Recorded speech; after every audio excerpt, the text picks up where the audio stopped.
Hai teman-teman, di video ini saya akan membahas case study tentang Payday. Saya akan menunjukkan kepada Anda bagaimana saya menggunakan cara research yang sama. Kemudian saya akan menunjukkan bagaimana menggunakan metode targeting yang sama. Bahkan di T-Mastery, metode targeting itu lebih update dan lebih diasah lagi.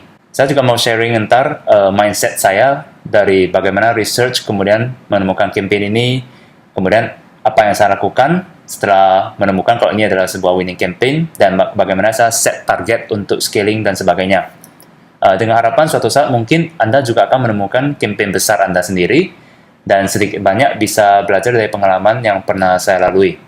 Ini adalah desain dari Payday-nya sendiri.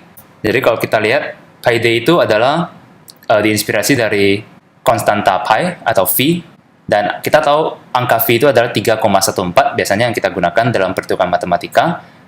Nah, sebenarnya angka pi itu desimalnya itu tidak terbatas. Jadi dari konsep di sini Anda bisa lihat dari desainnya ini menunjukkan satu angka desimal yang tidak ada batasannya dan sampai seterusnya.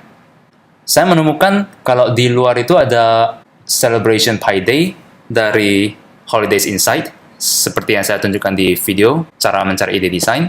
Jadi tahun lalu waktu itu kira-kira bulan Januari, saya mencari ada event apa 2-3 bulan ke depannya. Nah, banyak nanya kenapa kita mau mencari 2-3 bulan ke depan, karena pertama kita butuh waktu untuk research desainnya. Kemudian kita butuh waktu untuk testing iklan.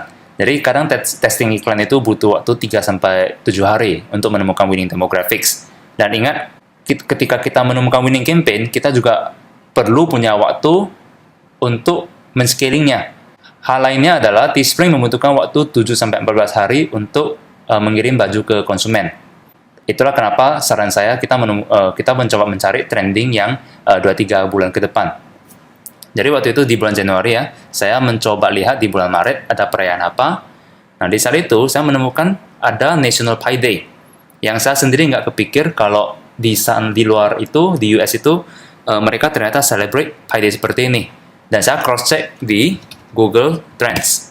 Saya ketikkan Payday, dan ternyata dari grafik ini saya menemukan kalau Payday itu secara konsisten di-celebrate oleh orang US.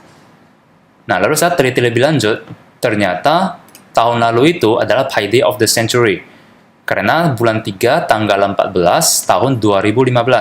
Angka ini cocok banget dengan angka desimal di Pi itu sendiri. Nah, jadi ini adalah jamnya.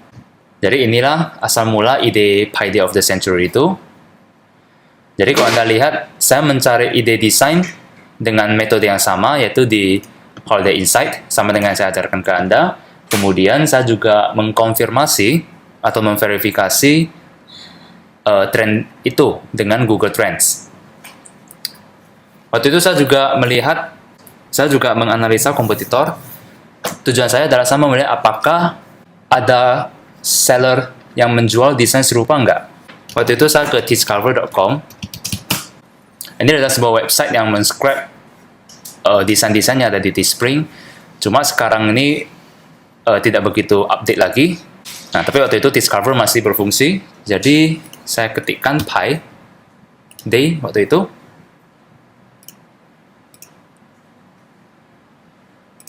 Ini saya set 50 ke atas. Nah, waktu itu yang muncul di sini adalah dua desain Payday. Oke, ini saya tunjukkan pola berpikir dalam meresearch kompetitor kita. Waktu itu saya menemukan ada dua desain.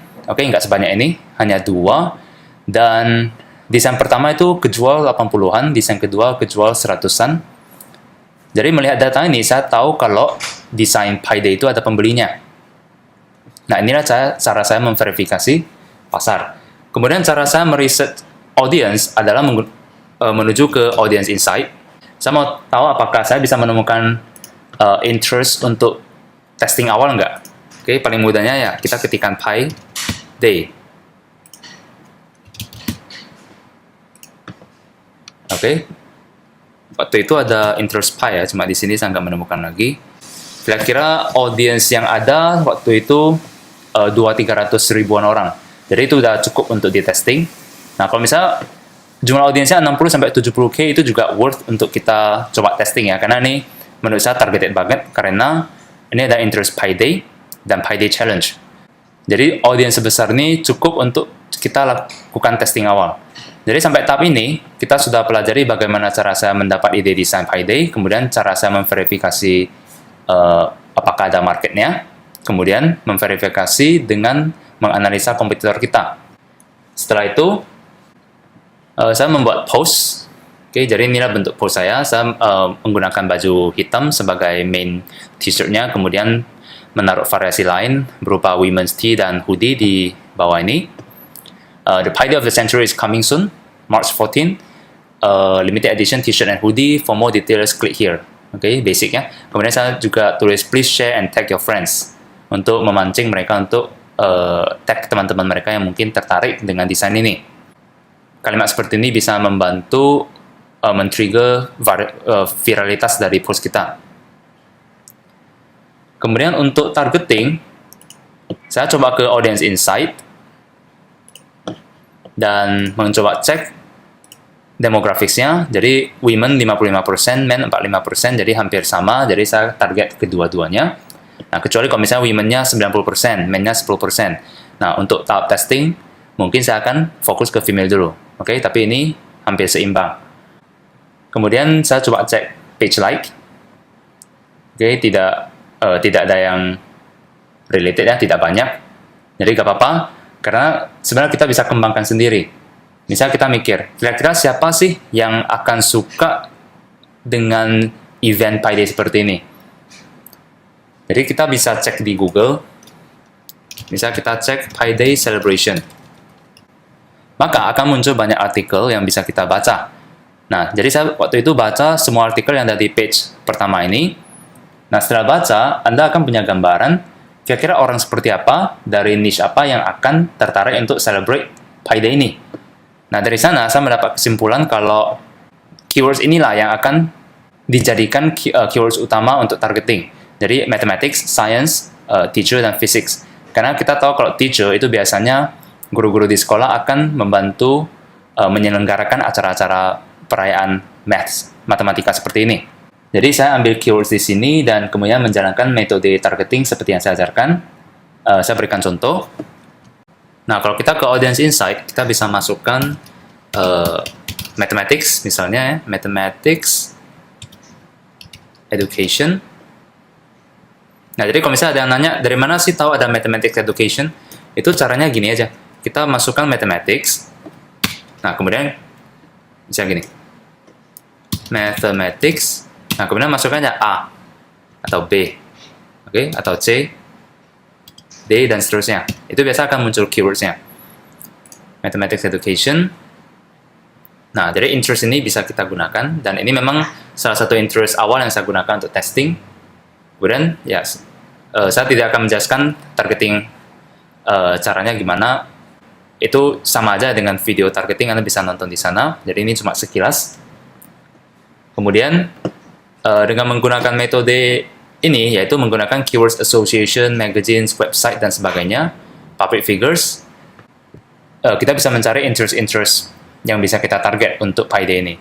Nah, contoh public figures yang mungkin bisa related adalah, kalau Anda pernah nonton film serial Big Bang Theory, itu adalah film yang related banget dengan komunitas science.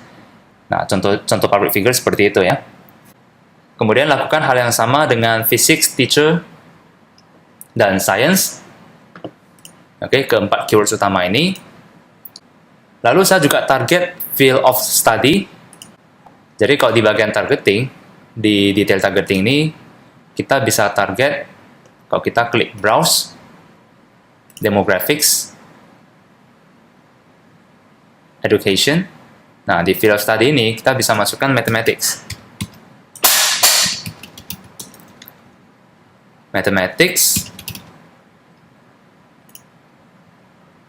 ada 300 ribuan orang. Coba mathematics, teacher education. Oke, jadi banyak banget yang bisa kita masukkan. Ini biasanya saya gabungan jadi satu. Jadi satu asset khusus field of study mathematics.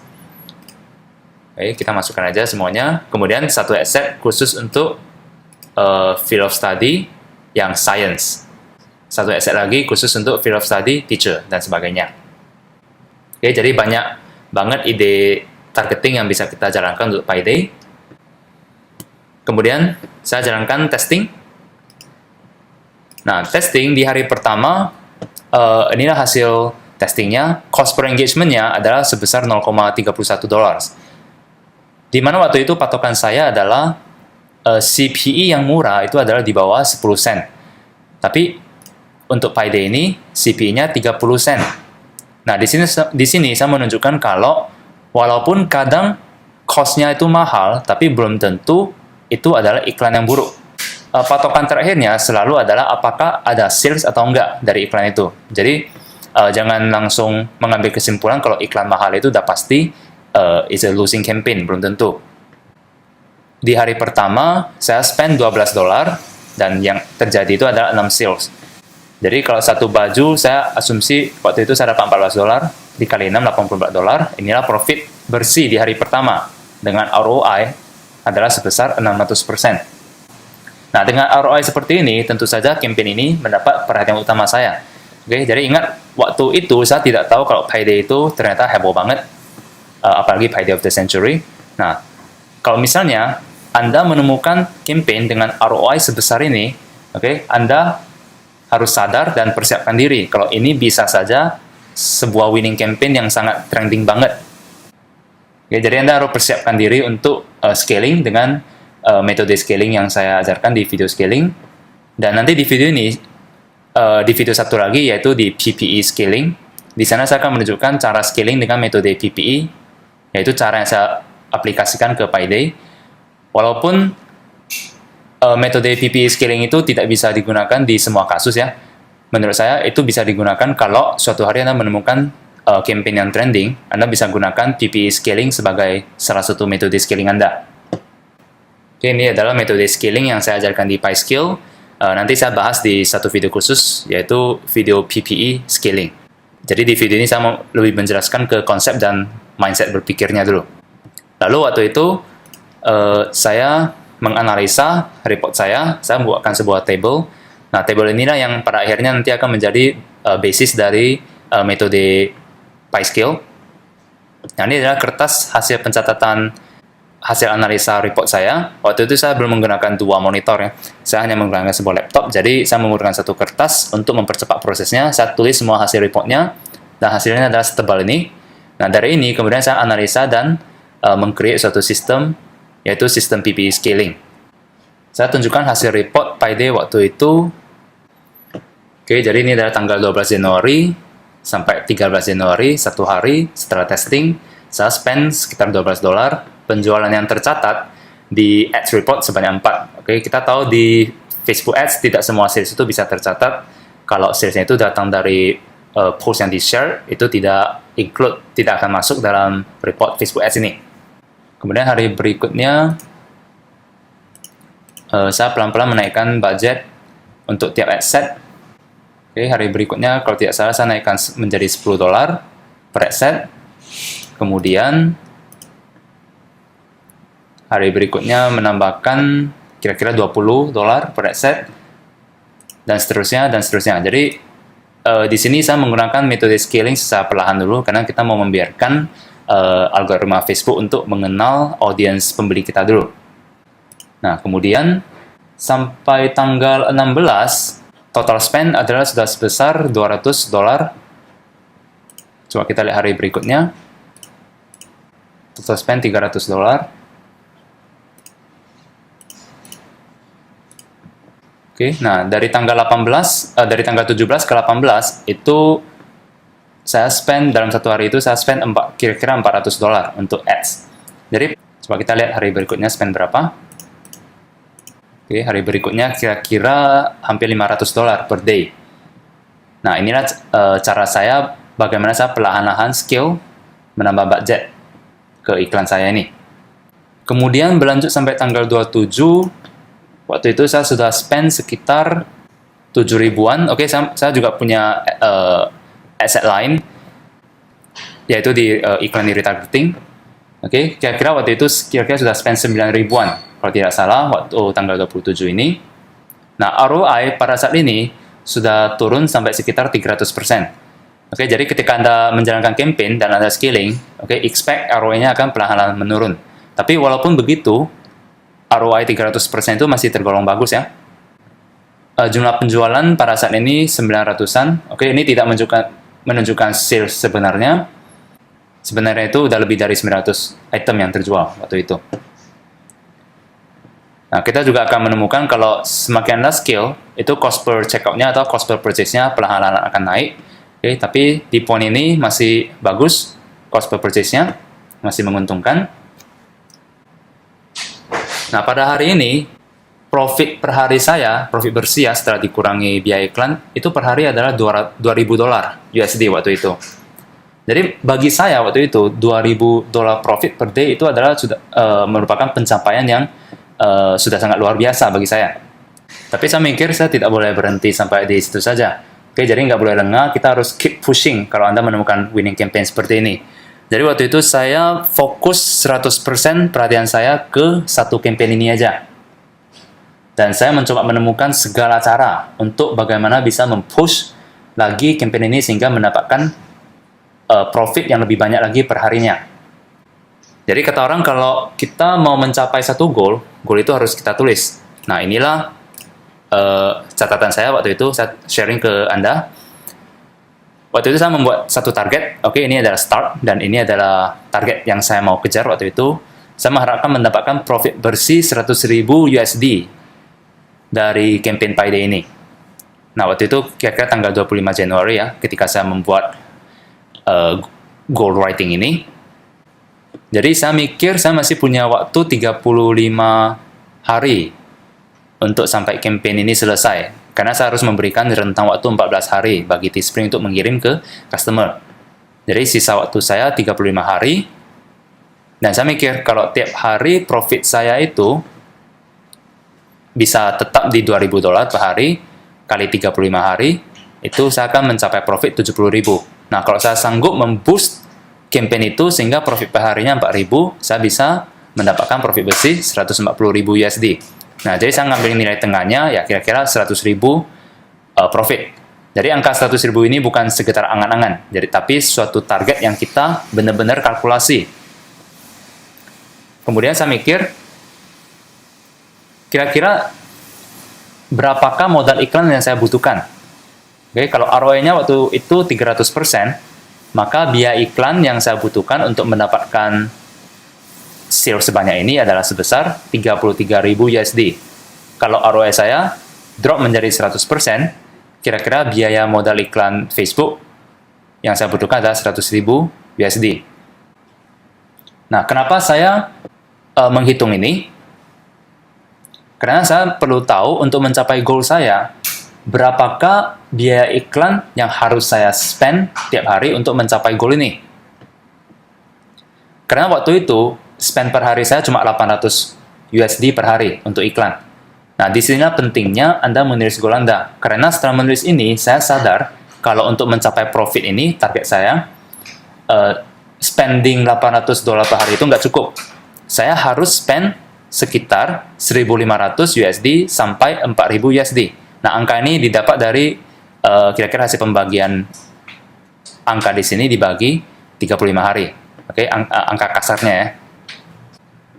Jadi inilah target saya berikutnya. Saya harus men-scale lagi, menambahkan aset lagi, sehingga setiap hari saya bisa spend iklan sebanyak ini. Nah, maka saya tulis apa yang harus saya lakukan, sehingga saya bisa men-spend sebanyak ini, yaitu saya harus mencari banyak interest lainnya, kemudian saya harus mencoba mempertahankan ROI 300% selama mungkin. Saya harus keep in touch dengan market, artinya saya harus mengerti apa yang diinginkan oleh pembeli t-shirt ini. Jadi saya baca semua komentar di post saya. Ada yang minta mau dong yang versi kids-nya. Nah, mau dong yang versi tank tops-nya misalnya. Jadi saya launch lagi campaign lain khusus untuk yang kids dan tank tops.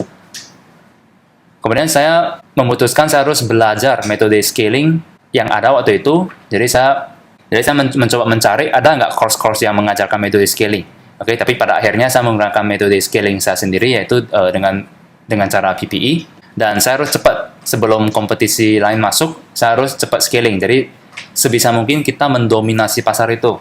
Nah, sampai di tahap ini, saya menambahkan adset dengan bantuan lookalike audience.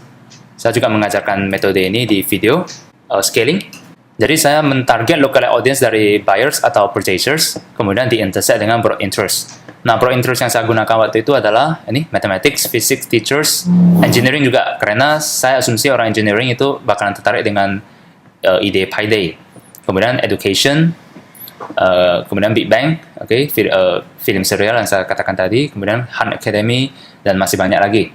Nah, setiap lookalike audience itu, misalnya nih ya, misalnya lookalike audience buyers ditambah teachers, itu kira-kira kita bisa dapatkan hampir 2 juta audience. Nah, 2 juta audience itu saya bagi lagi menjadi 16 adset yang berbeda. Yaitu, saya bagikan menjadi 2, male dan female. Dan untuk yang male itu, saya bagi menjadi desktop dan mobile.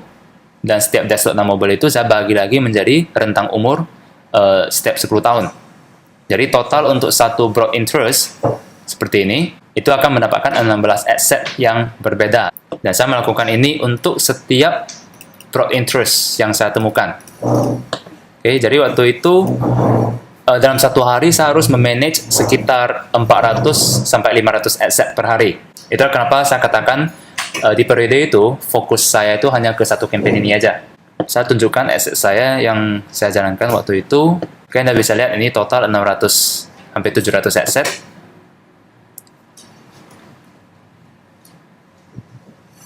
Nah, inilah lookalike yang saya bilang tadi. Lookalike untuk mathematics, lookalike untuk electricity, lookalike untuk computer network, programming language, dan sebagainya. Jadi inilah adset yang saya jalankan untuk lookalike audience. Nah, penjualan dari lookalike audience ini hasilnya adalah 70% dari total penjualan Payday. Jadi bayangkan kalau saya tidak scaling menggunakan lookalike audience, berapa sales yang akan saya lewatkan. Nah, tidak semua adset di sini works ya. Jadi ada interest yang female-nya lebih bagus dari male. Ada interest yang audience umur tua lebih banyak menjual dibandingkan yang lebih muda. Nah, itulah sebabnya saya split test seperti ini. Jadi saya mau memastikan budget yang saya scale up itu khusus untuk adset yang bekerja. Jadi kalau misalnya adset ini nggak bekerja, setelah spend $20, lalu saya matikan. Nah, tapi kalau misalnya adset yang ini bagus gitu, saya akan menambahkan budget, misalnya menjadi $100 per hari khusus untuk adset ini.